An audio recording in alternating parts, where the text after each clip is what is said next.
terre, même sur la Lune. Alors la marquise avait dit, elle répond, mais si c'est le cas, les habitants de la Lune, ils auraient pu nous rendre visite.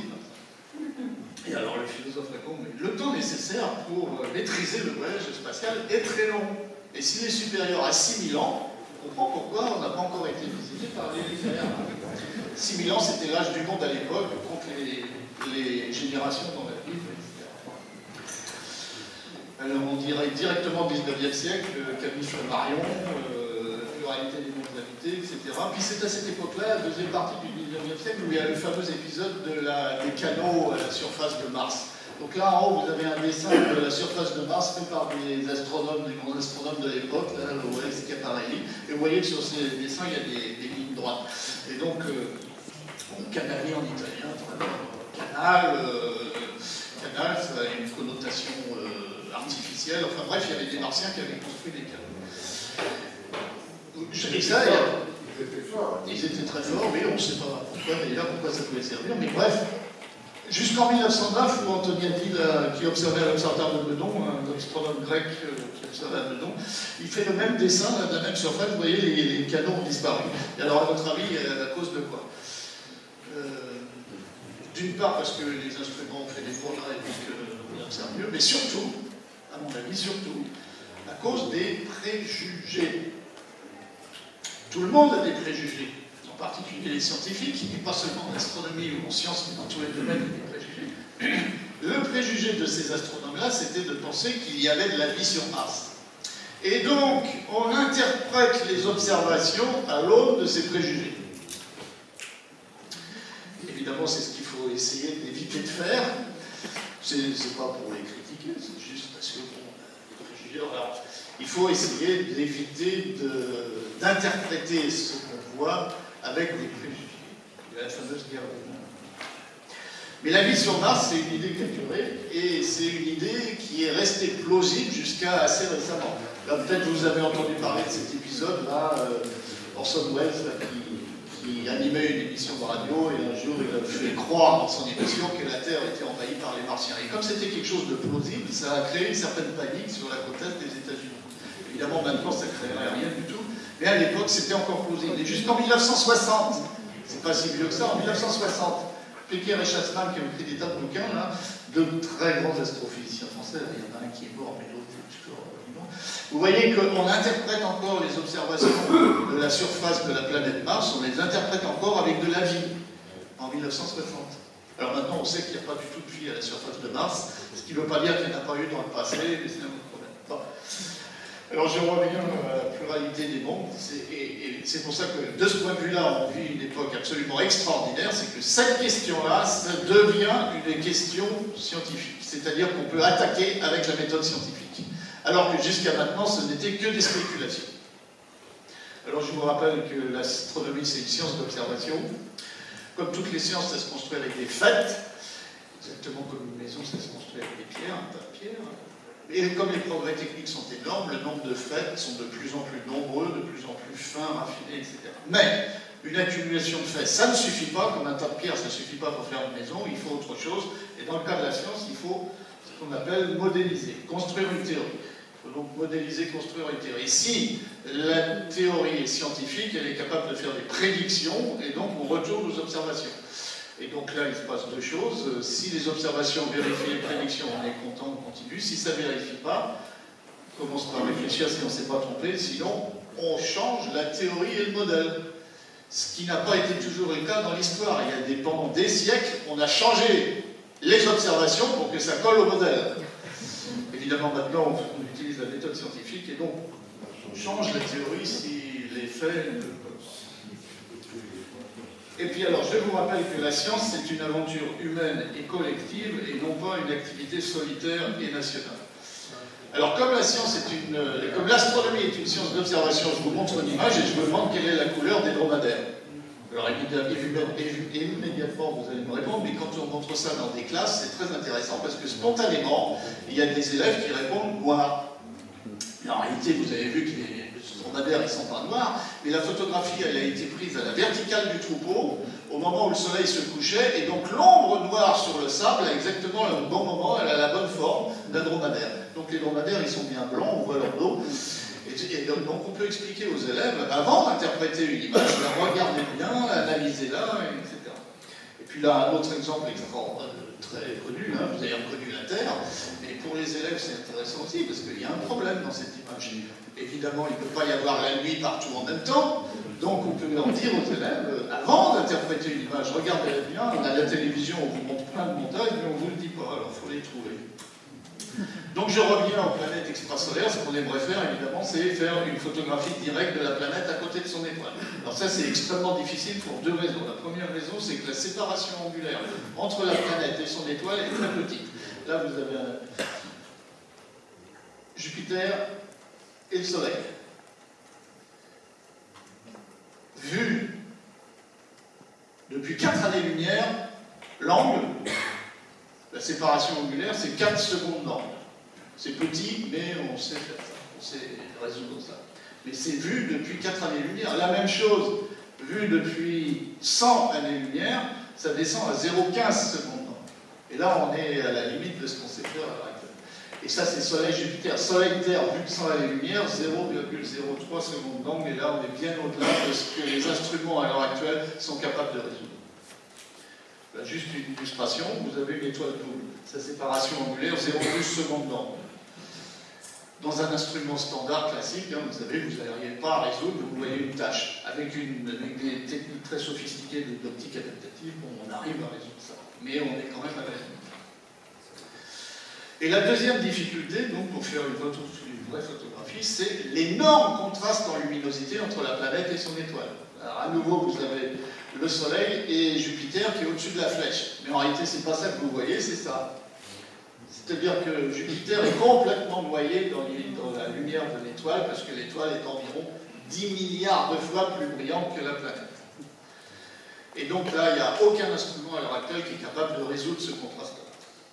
Alors juste une illustration de ça. Là, vous avez le flux d'une étoile, comme le Soleil, là-haut, là. Le flux d'une étoile comme le Soleil, en fonction de la longueur d'onde.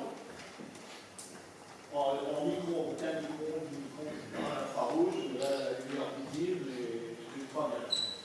Entre parenthèses, pourquoi nos yeux sont sensibles ici et pas dans l'infrarouge ou dans l'ultraviolet? Tout simplement parce que nos yeux se sont formés sur la Terre, autour du Soleil, en millions d'années. On s'est habitué à l'endroit où le Soleil émettait le plus de lumière, dans la partie visible. Une étoile comme le Soleil. Donc vous avez le flux émis par une étoile en fonction d'une étoile comme le Soleil en fonction de la longueur d'onde, et en bas c'est la même chose, flux mais par des planètes. Alors dans la partie visible, vous voyez 25 magnitudes de différence, un facteur 10 milliards, on ne sait pas résoudre. Et imaginez, pour vous donner une image de cette difficulté, imaginez des extraterrestres qui se trouveraient à une trentaine d'années-lumière et qui voudraient photographier la Terre à côté du Soleil.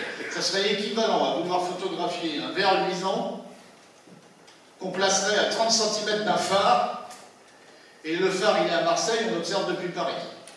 Ben, on ne sait pas faire. En tout cas, pas encore. Mais si on va dans l'infrarouge, vous voyez que dans l'infrarouge, une étoile comme le Soleil est moins brillante, mais les planètes sont plus brillantes. Et donc, on a gagné un facteur 1000 dans l'infrarouge. On n'a plus qu'un facteur 10 millions. Et on commence à être capable de faire des vraies photographies de planètes dans l'infrarouge, à côté de leur étoile. Et donc, voilà le premier exemple.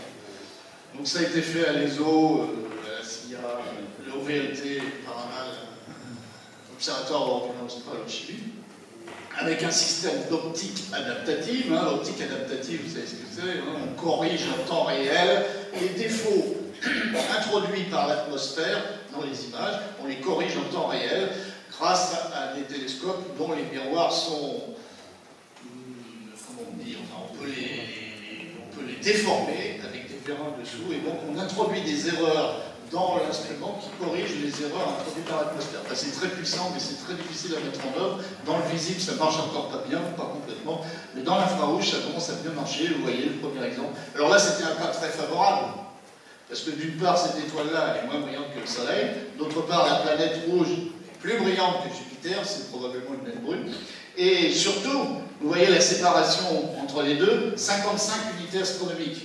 C'est-à-dire 55 fois la distance Terre-Soleil. Donc c'était un cas très favorable. Mais depuis, il y a eu plein d'autres observations, voilà, quelques images, vous voyez les planètes. Il y a même un cas où on a photographié photographié 3 planètes autour de la même étoile. Et puis là, la fameuse étoile forme à l'autre, là, visible à l'œil nu. On savait qu'il y avait un disque de poussière, et puis vous voyez le petit carré là agrandi, et on voit la planète sur son orbite à 2 époques différentes. Cette photographie-là, c'est la première photographie dans le visible. Ce n'est plus, les autres c'était dans l'infrarouge, là c'est dans le visible, mais ça n'a pas été fait du sol, ça a été fait avec le Hubble Space Telescope. Et puis la fameuse étoile Beta Pictoris, je ne sais pas si vous avez entendu parler, mais Beta Pictoris c'est une étoile qu'on connaît jusqu'en 1984, elle était complètement standard, c'était une étoile standard, on la mesurait pour corriger les autres étoiles. Et puis en 84, on a fait une photo et on s'est aperçu qu'autour de cette étoile-là, il y avait un disque de poussière. Donc ça, c'est une photographie dans l'infrarouge. Et les parties rouges et jaunes, c'est les parties les plus brillantes dans l'infrarouge. Et vous voyez, il y a infrarouge, ça veut dire poussière. Et donc il y a un disque de poussière et on le voit par la tranche depuis la Terre. Et donc tout de suite, on a pensé à un système planétaire en formation. Mais alors il y avait plein d'indices pour dire qu'il y avait une planète autour, mais la planète n'a été découverte en 2000. Écrit sur la suite. Au milieu, le disque, c'est un coronographe, donc on cache la lumière de l'étoile pour voir ce qu'il y a autour. Et vous voyez plusieurs images en 2003, et ça a été refait, la planète autour de son orbite, sur son orbite, etc. Bon, mais comme c'est très difficile, on va utiliser d'autres méthodes, et en particulier, on va utiliser la méthode de Leverrier pour découvrir la Neptune, c'est-à-dire la perturbation gravitationnelle sur l'étoile due à la présence de la planète. Alors, on peut appeler ça l'effet lanceur de marteau. Vous avez tous vu des lanceurs de marteau qui tournent. Quand il tourne, si vous regardez bien, quand il prend son élan, il n'est pas vertical. Il a un petit mouvement. Le lanceur, c'est l'étoile, et le marteau, c'est la planète. Donc là, on est à peu près dans le cas du système solaire. C'est-à-dire que ce n'est pas une planète qui tourne autour d'une étoile, mais c'est les deux, la planète et l'étoile, les deux tournent autour du centre de masse du système, du centre de gravité du système. Donc là, on est à peu près dans le cas du système solaire, parce que le centre de gravité du système solaire il est à peu près à 600 000 km du centre du Soleil, donc à peu près à la surface du Soleil. Donc vous voyez, le Soleil, du fait de la présence des planètes, là il n'y en a qu'une, du fait de la présence d'une grosse planète, le Soleil a un petit mouvement périodique autour du centre de gravité du système. La planète est invisible, ce qu'on va essayer de détecter, c'est le petit mouvement périodique de l'étoile. À votre avis, comment on peut faire ça? Il y a une méthode évidente. On photographie l'étoile. On détermine le plus précisément possible son centre. Et on recommence de nuit en nuit, sans arrêt, sans arrêt. Et si sur le fond du ciel, le centre, il a un petit mouvement périodique, alors on a détecté ce mouvement de l'étoile et donc on en conclut qu'il y a une planète. C'est une méthode évidente. Tout le monde y a pensé. Il y a même des astronomes qui ont passé leur vie à essayer de mettre en évidence ça. Et pour l'instant, c'est une méthode qui n'a pas donné de résultat. Et voilà les différentes méthodes. Celle que je viens de décrire, c'est l'astrométrie. Et on va voir les deux autres après. Pourquoi ça ne donne pas des résultats? Là, vous avez le mouvement, vous voyez, de 1960 jusqu'en 2025. On est capable de calculer, on connaît très bien le système solaire. Le mouvement du centre du Soleil, vu depuis une trentaine d'années-lumière. Le mouvement du centre du Soleil sur le fond du ciel, vu depuis une trentaine d'années-lumière. Seulement, vous voyez l'échelle. Ce petit segment-là, c'est 0,2 millisecondes d'angle. C'est-à-dire que c'est tellement petit qu'on n'a aucun instrument qui atteint cette précision-là. Donc c'est une méthode évidente, mais pour l'instant, ça ne marche pas. Mais ça va très bientôt marcher avec le satellite qui a été envoyé l'année dernière. La deuxième méthode, toujours pour détecter le petit mouvement périodique de l'étoile, autour du centre de masse du système. La planète, on ne la voit pas. C'est ce qu'on appelle le chronométrage. Donc, imaginez que vous avez un astre qui émet un signal qu'on reçoit sur la Terre, exactement comme un phare. Par exemple, un astre qui tourne très vite, il envoie un signal, et à chaque fois qu'il passe dans le sillage de la Terre, on peut mesurer le temps d'arrivée du signal. Alors, si c'est un astre qui émet un signal comme ça, un signal extrêmement stable, on mesure le temps d'arrivée du signal. Et s'il y a un objet autour de cet astre-là va avoir un petit mouvement périodique autour du centre de masse, et donc le temps d'arrivée du signal, à chaque tour, va être légèrement différent. Alors évidemment, cette petite différence, elle est minuscule. Mais le temps, c'est le paramètre qu'on est capable de mesurer avec la plus extrême précision. Beaucoup plus précis que tout là. Vous avez entendu parler des horloges atomiques, ça varie d'une seconde en 10 puissance 15 secondes, bientôt ça sera 10 puissance 17 secondes, quand on mettra l'horloge atomique dans la station spatiale. Une seconde en 10 puissance 17 secondes, c'est plus que des centaines de millions d'années, hein, vous ferez le calcul. Donc cette méthode-là, elle a détecté des planètes extrasolaires. Le problème de cette méthode, c'est que, vous avez vu, le problème de la méthode d'avant, c'est que c'est trop petit à mesurer jusqu'à maintenant. Le problème de cette méthode-là, c'est que des astres qui envoient des signaux extrêmement stables comme ça s'appelle des pulsars, dans le domaine radio, on peut bien souvent. Les pulsars, c'est des astres extrêmement rares. On en connaît à peu près 2000, et il y a 200 milliards d'étoiles. Donc c'est des astres extrêmement rares, et surtout, c'est des étoiles qui n'ont rien à voir avec le Soleil, qui ne ressemblent pas du tout au Soleil. Et donc, il y en a très peu. Mais ça marche. Et là, vous avez le pulsar PSR blabla. Là, autour de cette bête-là, on a trouvé 3 planètes. À la même échelle, c'est le système solaire, à la même échelle. Et vous voyez que la planète A, elle n'est pas plus grosse que la Lune. C'est-à-dire que cette méthode-là est capable de détecter des toutes petites planètes. Seulement, les pulsars, c'est très rare. Et puis, le pulsar, vous savez que c'est ce qui reste après l'explosion d'une supernova. Et donc, on imagine mal un système planétaire qui résiste à l'explosion. Donc, probablement, c'est des choses qui se sont faites après. Alors, la dernière méthode, et c'est celle-là qui a donné le plus de résultats jusqu'à récemment, c'est ce qu'on appelle la vélocimétrie. Donc, toujours pour détecter le petit mouvement périodique de l'étoile autour du centre de masse, la planète est invisible. La vélocimétrie, ça fait appel à la spectroscopie. Donc, vous savez ce que c'est la spectroscopie. C'est l'arc-en-ciel, non ? Un observateur, il regarde une étoile. L'étoile, elle n'est pas immobile, elle a un certain vecteur vitesse. Vous savez que ce vecteur vitesse, on peut toujours le décomposer en 2 autres vecteurs, un qui est sur la ligne de visée et un perpendiculaire à la ligne de visée. Et ce qui est extraordinaire, c'est que sur un spectre, vous pouvez directement mesurer la projection du vecteur vitesse sur la ligne de visée, ce qu'on appelle VR, la V-indicaire, ce qu'on appelle la vitesse radiale. Et ça, c'est directement mesurable sur un spectre. C'est pour ça que la spectroscopie est absolument fondamentale. Donc on mesure directement sur le spectre de l'étoile, on mesure VR, on l'interprète avec l'effet Doppler-Fizeau, qui est écrit là en bas, et on en déduit, on peut reconstituer. Alors l'effet Doppler, vous savez ce que c'est, ça c'est avec le son, il y a la même chose, vous le connaissez, hein, l'effet Doppler, hein. Ça c'est avec le son, il y a la même chose avec la lumière. Donc, on va mesurer donc, le décalage Doppler qui est causé par la présence de la planète qui est invisible, mais qui induit un mouvement périodique de l'étoile autour du centre de masse. Donc, on fait le spectre de l'étoile. Si vous faites le spectre de l'étoile quand elle est en train de se rapprocher de vous, à ce moment-là, il va y avoir un effet Doppler-Fizeau, un effet Doppler vers le bleu. L'étoile se rapproche de vous, donc vers le bleu, vers les longueurs d'onde plus petites. Le spectre de la même étoile, mais quand elle s'éloigne de vous sur son orbite, à ce moment-là, il va y avoir l'effet Doppler vers le rouge, vers les longueurs d'onde plus grandes. Donc vous faites ces mesures-là, et voilà ce à quoi passent de plus en plus d'astronomes dans le monde. Ils font des spectres d'étoiles dans l'espoir de trouver des planètes. Donc on fait, vous voyez, le spectro, il regarde son étoile, et il y a une planète. Alors on fait le spectre de l'étoile, l'arc-en-ciel. Vous savez que dans le spectre de l'étoile, il y a des raies sombres, verticales, noires. Là. Ce sont des raies spectrales, c'est-à-dire des raies fabriquées par des éléments chimiques qui se trouvent à la surface de l'étoile. Les mêmes éléments chimiques au laboratoire sur Terre au repos fabriquent les mêmes raies à une certaine longueur d'onde en bleu au repos. Il y a l'effet Doppler, donc vous mesurez la différence entre les 2 longueurs d'onde, le noir et le bleu, en fonction du temps. Vous interprétez ça avec l'effet Doppler, vous en déduisez la vitesse radiale et vous pouvez reconstruire la courbe de variation de la vitesse radiale en fonction du temps.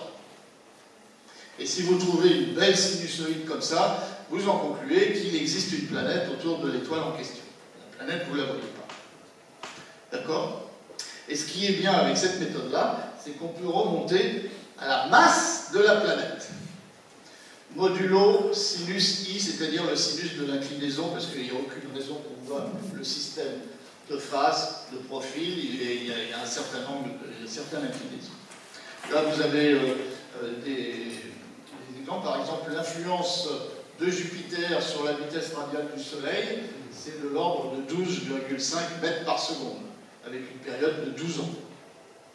Donc vous avez une belle sinusoïde dont la période est 12 ans, et l'amplitude, 12 à peu près, quelques 12 mètres par seconde. 12 mètres par seconde, ça paraît beaucoup, mais c'est extrêmement difficile à mesurer. Imaginez que même avec un spectrographe de très haute résolution, disons par exemple un pouvoir de résolution de 100 000, ce qu'il faut mesurer, 10 mètres par seconde, c'est de l'ordre du centième de pixel, voire du millième de pixel. Donc c'est extrêmement difficile, et évidemment on ne peut pas faire cette mesure-là en regardant une ou deux raies du spectre, il faut regarder des milliers de raies en même temps, et faire tout ça par informatique.